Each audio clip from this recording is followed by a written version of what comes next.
అద్భుతమైన కార్యక్రమానికి రథసారథిగా నేడు చీఫ్ గెస్ట్గా విచ్చేసిన చిరంజీవి గారిని మాట్లాడవలసిందిగా కోరుతున్నాను. ఇంతమంది వక్తలు అత్యద్భుతంగా మాట్లాడిన తర్వాత నేను ఏమని మాట్లాడను, ఎక్కడి నుంచి మొదలు పెట్టాను? ఆ మహాతల్లి మహానటి గురించి నాకు తెలిసింది చాలా తక్కువ. దాన్ని ఎట్లా నేను ఆవిష్కరించను అనే ఇందాక నుంచి మీమాంసలో ఉన్నాను. నిజంగా కూడా చాలా కష్టం. కానీ ఆవిడ గురించి మాటలు మాట్లాడే కంటే చేతల్లో ఇలా చూపించుకునే అదృష్టం నాకు లభించినందుకు దీనికి కారణమైనటువంటి ప్రతి ఒక్కరికి శిరస్సు వచ్చే హృదయపూర్వక నమస్కరిస్తున్నాను.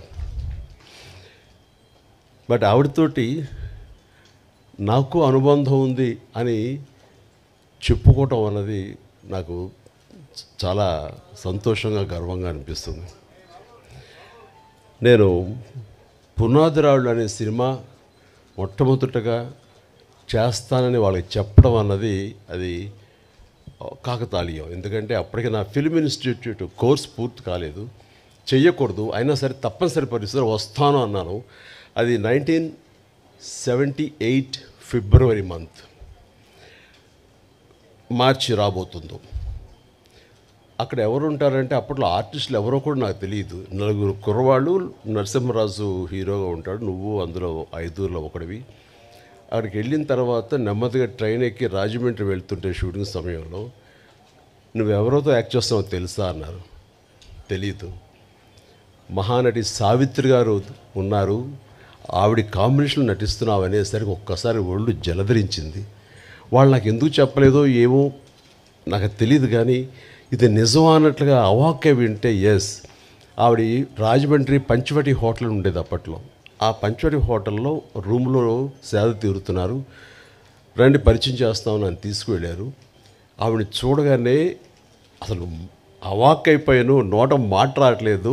ఈవిడైనా ఎన్నాళ్ళు తెర మీద నేను మా నాన్నగారు అభిమానించేవాళ్ళం.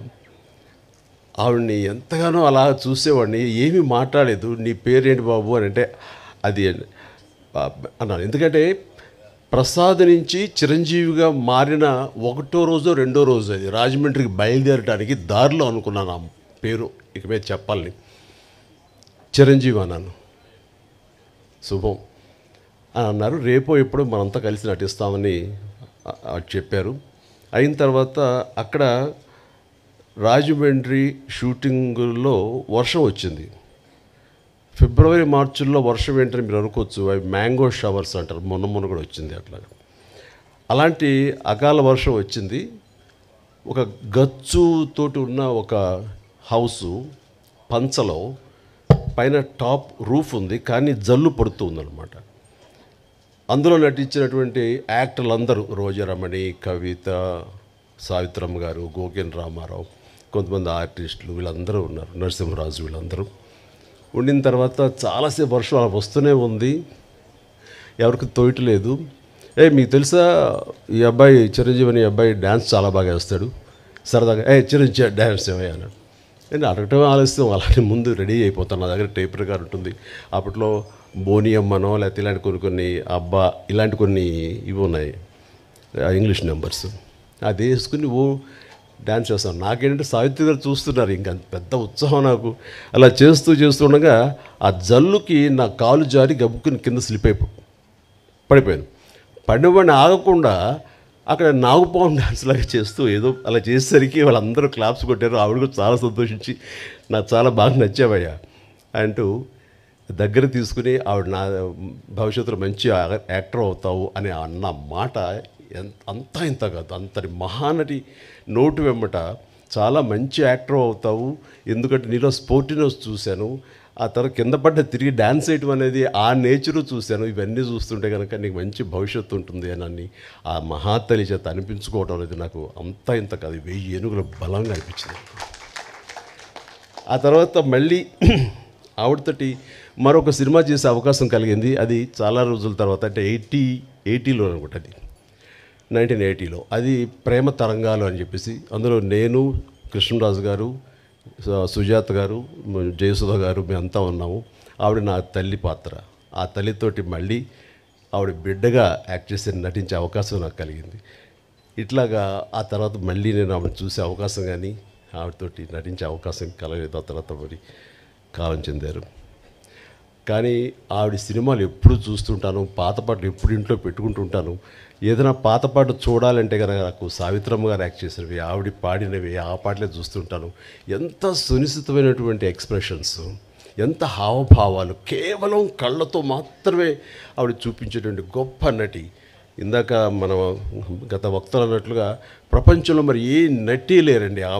ఆవిడే కళ్ళతోటి యాక్ట్ చేసేవాళ్ళు, కళ్ళతోనే ఆకట్టిన వాళ్ళు, కళ్ళతోటి హావభావాలు పలికించేటువంటి గొప్ప నటీమణి. మా నాన్నగారికి చాలా ఇష్టమైన నటీమణి సావిత్రి గారు.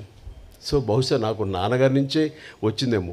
నాన్నగారు ఆవిడ పాటలు అవి ఏదో కనిపిస్తున్నా, ఎప్పుడైనా చూపిస్తున్నా, మేము సినిమాలకు వెళ్ళినా సరే దాని ఇంటికి వచ్చిన తర్వాత విడమరి చెప్పేవాళ్ళు నాన్నగారికి నటన పట్ల మక్కువ కొద్దీ. సావిత్రి గారు ఎలా చేసేవాళ్ళు, అక్కడ చూడి అంత ఇదిగా ఉండేదో, ఆ కళ్ళ నుంచి బయటికి నీరు రాదు, కానీ ఆ కళ్ళలో ఆ కరుణ రసం ఎంత బాగుందో చూడండి నాన్నగారు చెప్తుంటే. ఆ రకంగా నాన్నగారి నుంచి నాకు ఆవిడ మీద అభిమానం కానీ, వారి నటనను అలా చూడటం కానీ, దాన్ని ఆకలింపు చేసుకోవటం కానీ, ఆ రకంగా ఆవిడ మీద అభిమానం పెరగడానికి బహుశా అదే కారణం. అందుకని నేను అంతమించి ఆ మహానటిని ఎనలైజ్ చేసి ఆ మహానటి గురించి నేను చెప్పేంత అర్హత నాకు నిజంగా లేదు నాకు. బట్ ఆవిడ అనుక్షణం ఆవిడని ఎప్పుడు మనసులో ఆరాధిస్తుంటాను. నాకు ఒక మంచి ఫోటోగ్రాఫ్ మన కిషోర్ ఇచ్చాడు, సంజయ్ కిషోర్. అది ఎప్పుడు ఆ బెడ్రూమ్లో నేను పెట్టుకుంటూ ఉంటాను, అంతగా ఇష్టపడతాను. ఒకసారి అదే ఇందాక చెప్తున్నారు చాముండేశ్వరి గారు, ఇంటికి వచ్చినప్పుడు నేను ఆవిడని ఎప్పుడు ఎంతగా ఆరాధిస్తానో, మీరు సడన్గా వచ్చారు నాకు నిజంగా తెలియదు, కానీ మీరు నమ్ముతారు నమ్మరు అంటూ ఆ బెడ్రూమ్లోకి వెళ్ళి ఆ ఫోటోగ్రాఫ్స్ ఆవిడ చూపించినప్పుడు ఆవిడ ఎంత స్పందించారు, ఎంత ఇదయ్యారంటే అంత ఇంత కాదు. బహుశా అంతగా ప్రేమించే ఒక యాక్టర్ చిరంజీవి లాంటి మనిషి చేత ఇది చేయించాలని ఆవిడకి ఎందుకు అనుకుంటున్నారో ఏమిటో నాకు నిజంగా తెలియదు. కానీ మన బ్రహ్మానందం గారు వాళ్ళు అన్నట్లుగా ఆ మహాతల్లి పైనుంచి నా గురించి ఈ పుస్తక ఆవిష్కరణ కానీ నా గురించి మరింత యంగర్ జనరేషన్స్కి తెలిసే విధంగా ఆ అవకాశం మళ్ళీ చిరంజీవి ద్వారానే బయట ప్రపంచానికి మళ్ళీ అందరికీ తెలిసేలాగా నేను ఎప్పుడూ చిరంజీవిగానే ఉంటాను. ఆయన మాటలు చాలా బాగా చెప్పారు. నేను చనిపోలేదు, నేను బ్రతికే ఉన్నాను అన్నది చెప్పుకునే ఇది నా ద్వారా లభించినందుకు, నేను దానికి ఒక వారధిగా ఉన్నందుకు నేను చాలా నా జన్మ సార్థకమైందని భావిస్తున్నాను. అలాంటి అవకాశం నాకు ఇచ్చినటువంటి విజయ చాముండేశ్వరి గారికి, గోవిందరావు గారికి నా హృదయపూర్వక ధన్యవాదాలు తెలియజేస్తున్నాను. వారి ఇంటికి వచ్చినప్పుడు చాలా చిన్నగా చేసేద్దామండి, ఎందుకంటే అమ్మకి ప్రకృతితో చాలా ఇష్టం. మీ ఇంట్లో ఎటు చూసి సరే పూల మొక్కలతో చాలా అందంగా ఉంది, ఇలాంటి చోట చేస్తే బాగుంటుంది, మీలాంటి మనసున్న మనుషులు చేస్తే సరిపోతుంది అనుకున్నప్పుడు అంతటి గొప్ప నటీమణిని, అంతటి వ్యక్తిని ఒక చిన్న చోట చిన్నగా చేయటానికి నాకు అసలు మనస్కరించలేదు. అందుకని కొంచెం టైం తీసుకున్నా సరే ఇంతమందికి ఆవిడ గురించి చెప్పేలాగా అలాంటి ఆయా వక్తలు నేను ఇన్వైట్ చేసి వారి ద్వారా ఆవిడ గొప్ప ఔన్నత్యాన్ని తెలిసేలాగా నా వంతు ప్రయత్నం చేశాను. అందుకని ఇందులో నేను ఆవిడ గురించి ఏమని చెప్పగలను నేను చెప్పలేను. బట్ ఆవిడ గురించి ప్రేమ నాకు ఒక తల్లి లాంటి ఆవిడ మీద నా ప్రేమ మనసులోనే పదిలంగా దాచుకుంటూ ఆ మహాతల్లి నాకు తన కూతురైన చాముండేశ్వరి, నా సోదరైన చాముండేశ్వరి ద్వారా నాకు ఈ అవకాశం ఇచ్చిందని భావిస్తూ ఇది నా జీవితానికి దక్కినటువంటి గొప్ప అమూల్యమైన అవకాశంగా నేను భావిస్తున్నాను. అందుకనే ఒక్కోసారి మాటలు కొరవడిపోతాయి. ఈసారి నిజంగానే నేను మాట్లాడేటప్పుడు మాటలు వెతుక్కుంటున్నాను, దానికి కారణం లోపల తన్నుకొస్తున్నటువంటి ఉద్వేగం.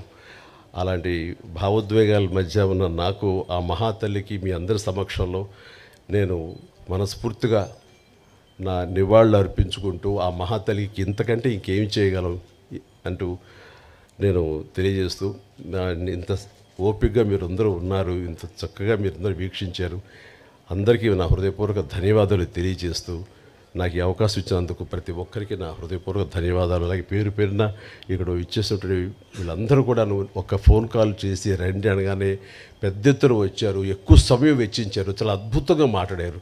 వీరందరికీ నా హృదయపూర్వక ధన్యవాదాలు తెలియజేసుకుంటున్నాను. Good night. Please do subscribe to Telugu Rajyam channel. Please do subscribe to Telugu Rajyam channel. Please do subscribe to Telugu Rajam channel. Hi అండి, నేను మీ ఆర్పీని నెల్లూరు పెద్దారెడ్డి చేపల పులుసు ఓనర్ని. మీరు తెలుగు రాజ్యం అనే ఈ యూట్యూబ్ ఛానల్ సబ్స్క్రైబ్ చేసుకుని మంచి మంచి వీడియోలతో వస్తారు. Thank you so much. Hi people, I'm Sonakshi Verma and you please watch Telugu Rajam and please subscribe to the channel.